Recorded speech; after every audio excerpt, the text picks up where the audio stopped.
What about my love? Wasn't it enough?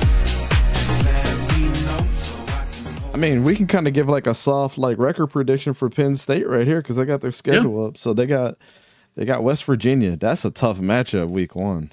That is that. I mean, especially the fact that if they're on the road, which makes that a whole lot tougher. If they were at home, I mean, I feel like you could probably give that one with a solid level of confidence to Penn State. But I mean, I know we're both high on West Virginia and what they can do. I mean, is it a trap game if it's week 1? I think it can be. Yeah, I honestly think it could be a trap game.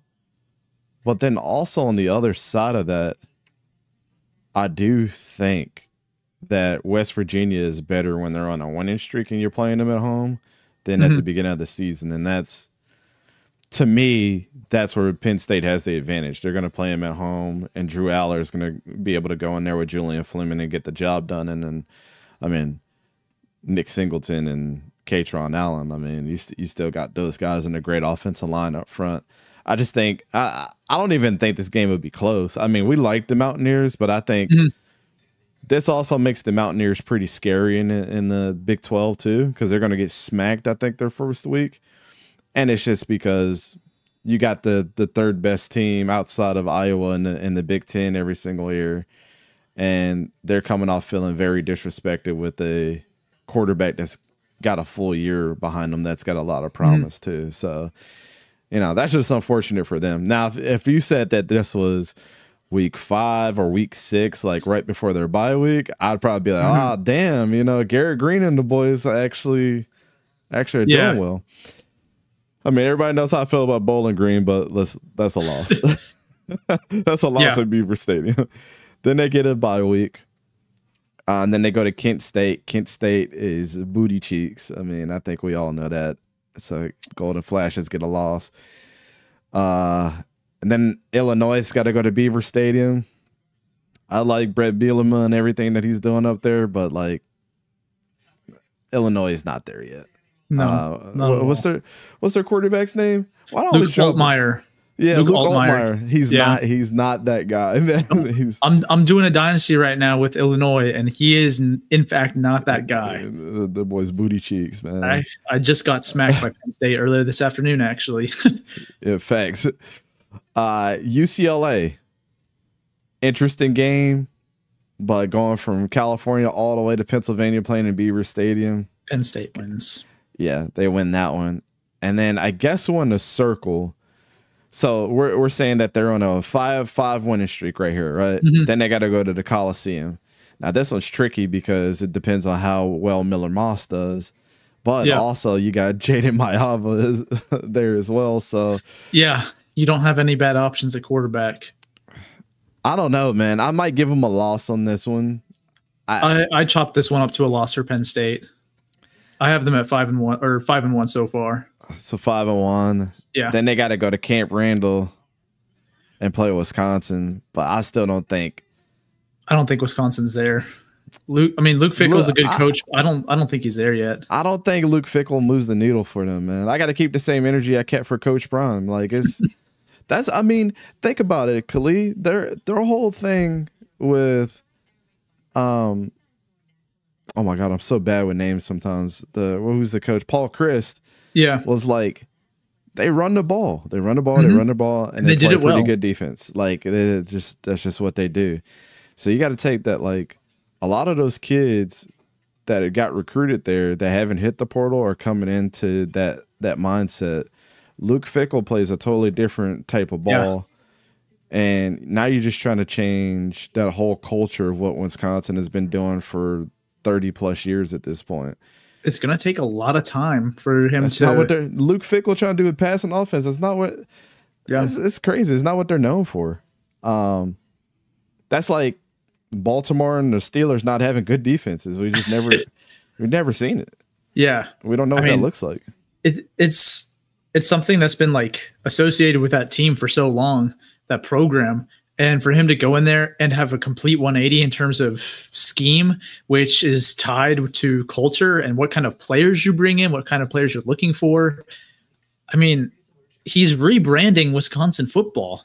And to do that, it's not a 1 or even a 2, and it's not even a 3-year fix. It's going to take time for him to bring in his, like, yeah, you need total buy-in. You need to have all of them be your recruits, right? You need to have lay the foundation of the program that you want through these first 3 or 4 recruiting classes. And in a place like Wisconsin, where you don't have unlimited resources, like in Ohio State or a Texas or an Alabama, it's going to take time. And I don't think in year 2, even though they're at home, I don't think Wisconsin can beat a Penn State team that, I mean, they are one of the best teams in the Big Ten, right? And some people might say this is a big game, you know, on the road at Wisconsin, but I mean, Wisconsin hasn't been a big game for anyone other than maybe Minnesota since, like, what, 2016, 2017? Like, it's been a while. So, yeah, I'm trying to look up. So Wisconsin's ranked like 21st in recruiting right now, as far as their class that they just came off of. But they had zero 5-stars. They had the 58th the year before, so that's when Luke Fickell got there. So that makes sense. And then before that, they're 44th with 0 5-stars. 2021. I just want to see the last time they pulled a 5-star recruit. 2021, they were 16th, and that's when they had their 5-star recruit there. And who was that? I'm just curious who that was. It's probably Braylon Allen, if I had to remember. Was he a 5-star recruit? No, I don't believe so. This thing will load. Oh, it was the guy from our neck of the woods. It was Nolan Rucci was the 5-star recruit who just transferred to Penn State. So I forgot he's at Penn State now too. So, man, your best weapon done transferred out. He's been your only 4-star since 2021. Our 5-star since 2021. Yeah, I had to count that one as a loss. Like you said, I mean, we beat that one. We beat that one pretty dead. But I mean, just trying to. I mean, this is what you have to do when you do schedule prediction. You try to find the good and the bad every single place that you can. Ohio State, that's a loss. Yeah, I don't care if it's in if it's the Beaver Stadium. That Ohio State out-talents them. They've done it year after year. It doesn't matter where that game is played. Ohio State wins, at least as of late, and they're better than they were last year. And Penn State certainly has improved at certain positions, but they've also had a fair share of losses. I mean, and I think despite all that Ohio State loss, I still think they're a better team. Even when you lose Marvin Harrison Jr., I mean, they reload. They don't rebuild ever. Yeah. So that's 2 losses to USC and Ohio State. Washington Huskies. I love Jedfish, man, but you got to go to Beaver Stadium and play. And you got to, I mean, you had a lot of guys that came back and to Washington to play for you. Got a couple guys that transferred from Arizona up there, but like, y'all take I don't think the roster is where it needs to be in order to compete with some of these better teams yet. Yeah, it will be, because I like Fish as well. I mean, he made it work at Arizona, but it wasn't instant success at Arizona either. So he's gonna. Hey, I'm telling you right now, bold prediction, and I know Sora already said this, but if Billy Napier gets fired this year, I'd be hard pressed to see if Jed Fish wouldn't just make his way down after 1 year to Florida. I mean, Florida would probably be in a better state in terms of conference and that's where he's from. That's his alma mater. I mean, what could you not want? To prevent DJ Lagway from transferring out, you go get Jed Fish? You absolutely do. That's the only way to keep DJ Lagway, in my opinion, is to go get Jed Fish. Yeah. Ryan Walters and Purdue, man. I don't know if Ryan Walters is the coach. I like everything that he's about, but I just don't see him moving the needle for Purdue. They are always a trap game for people. I mean, we've seen them upset Ohio State at night. You know, we've seen this over the years. That's all. Purdue's always the team that you circle because you're like, damn it, and they got to play them in West Lafayette. But yeah, I'll give them the win over there. Minnesota, PJ Fleck, and it'll be a smash mouth game, but Penn State vastly out talents them. I mean, and Minnesota just hasn't quite gotten it done as of late. I'm trying to look up how many transfers that Minnesota actually had that went out, because I thought it was a bunch. They had 1, 2, 3, 4, 5, 6, 7, 8, 9, 10, 11, 12, 13, 14, 15, 16. They had 16 transfers. And they only got